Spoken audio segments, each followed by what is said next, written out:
time.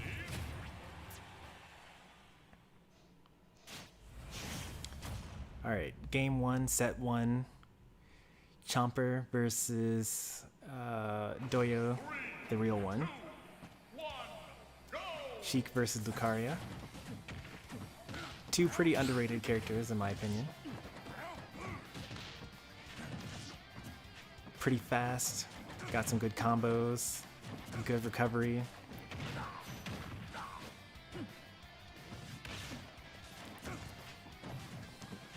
Chomper's been putting in a lot of work with Lucario over the past couple of streams.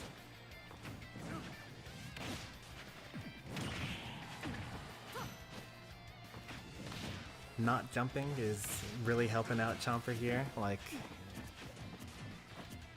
waiting for one of those setups.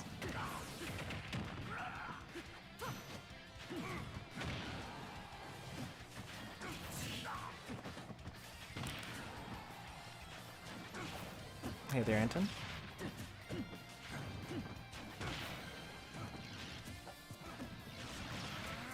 Alright, now this is the pretty scary part. At this point, Lucario is better than a regular character, but he's also at kill percent.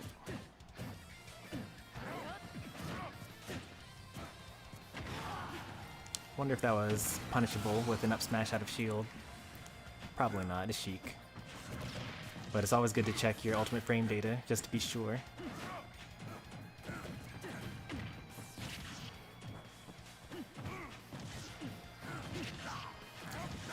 With the first stock taken off, she can kind of breathe easy for a bit.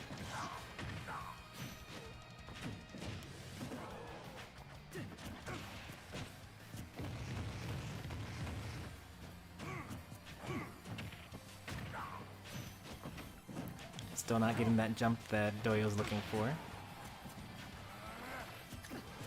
Now the real question is, you know, when are the mind games going to happen? Like, at some point in time you're going to say to yourself, okay, well, I keep on going for this bouncing fish to catch a jump, right? And it hasn't worked the last 4 times in a row. Should I not go punish the jump? And then Chomper should be thinking the same, like, okay, well, they keep on trying to hit my jump. At some point in time, they're going to punish me for not jumping. When should I jump?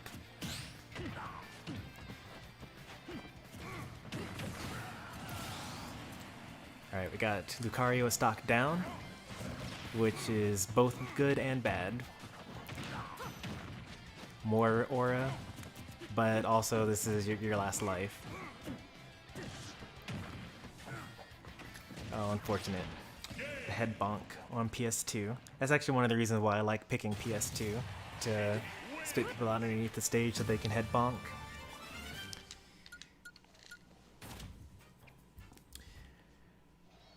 On to game 2. I should have mentioned in the rules, which I don't think I did,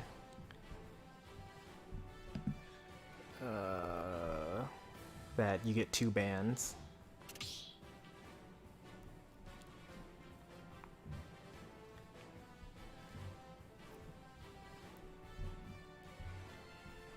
Can I edit this description? Probably. Let me try to figure this out.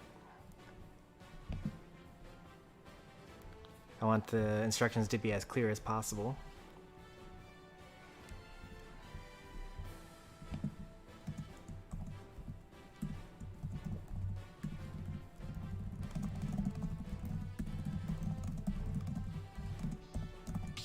There we go. Now I gotta update 14 of those, but that's okay.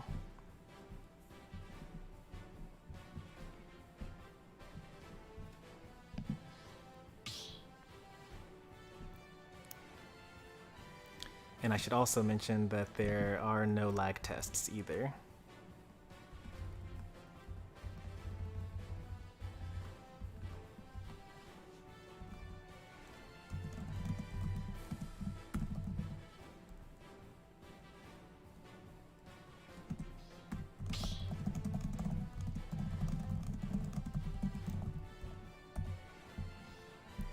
There we go.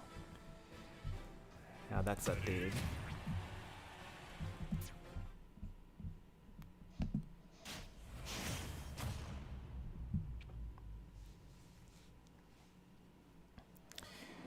Alright, going into game 2, we got the character swap from Doyo, switching to Falco here, off of the Sheik. Chomper is sticking with the Lucario. I like the early confidence. Chomper has been known as a piranha plant and Ridley main in the past, but as I mentioned earlier, we've been trying out the Lucario and really liking the playstyle.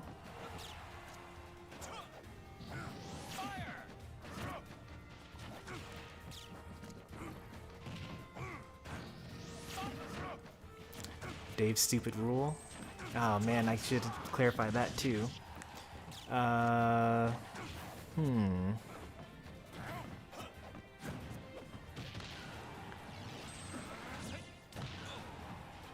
So you both struck to one stage at the beginning, and then you won on it, and then are you allowed to go back there as a counter pick in game 3? Yeah, I know the question you're asking. I'm trying to actually figure out my own answer for myself. The nice Gimp. The up B traded with the neutral air. Lucario's pretty floaty, so Falco should have waited a bit longer before jumping down there in order to hit with the neutral air. It was a good option, just bad timing. See, once again, did it way too early. Falco falls really fast, Lucario falls really slowly.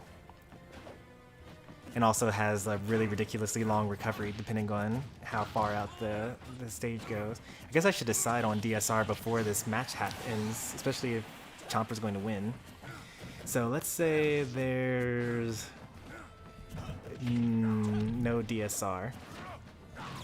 So you're allowed to go back to the stage from game 1, or a game that you previously struck to or won on, if they don't ban it.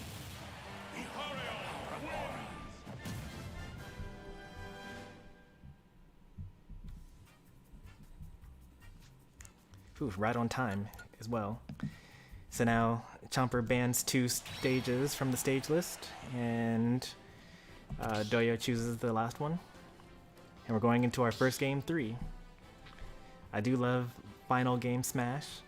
It's not quite as hype as game 5 Smash, but I still love it all the same.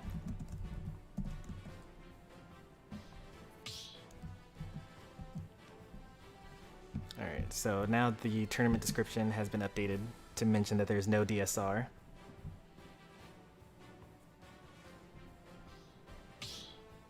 There are only 7 stages on the list, so just, choose your bands appropriately.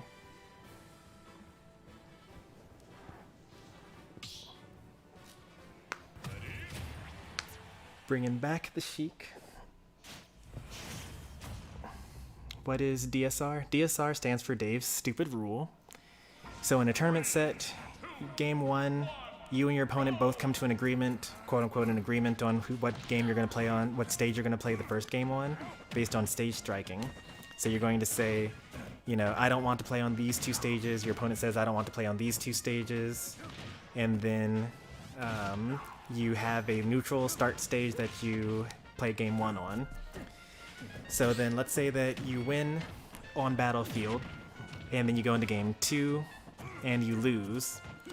Does your opponent get to choose Battlefield? Or actually, yeah, so do you get to choose Battlefield as where you're going to go on stage on game 3? Now you won on that stage previously. And what I like to imagine is very similar to No John's, is there's just some guy that's named Dave, and he was like, well, that's not fair, like you can't go back to that stage because you won on it previously. And therefore, and it's a stupid rule, so it was named Dave's Stupid Rule. Imagine that's the history behind it. I don't know the first tournament to employ Dave's Stupid Rule, though. You can't join this tournament, Android, but you can join next week's and the weeks after that, and so on and so forth. There are going to be 14 of these all summer long.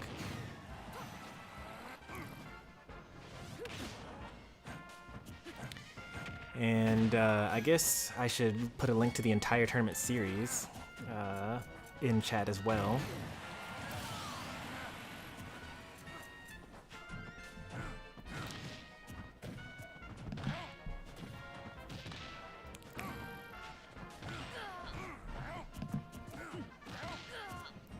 Alright, this game got super even super quickly.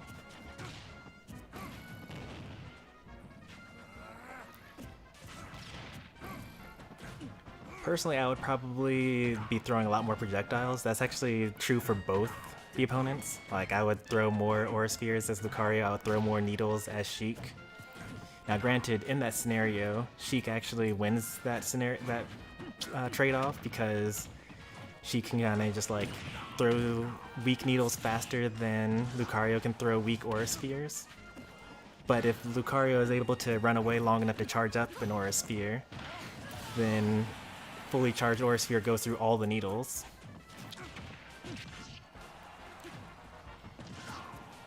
So look at that, 23%. Alright, last stock. Equal percent. Looks like our opponents are equally matched with each other, which is really nice. I'm so good at seeding. Every time we have a close set, I'm just going to congratulate myself for being good at seeding. Unfortunate or not SD, but like stage spike. And early Gimp. We have our winner, Doyo.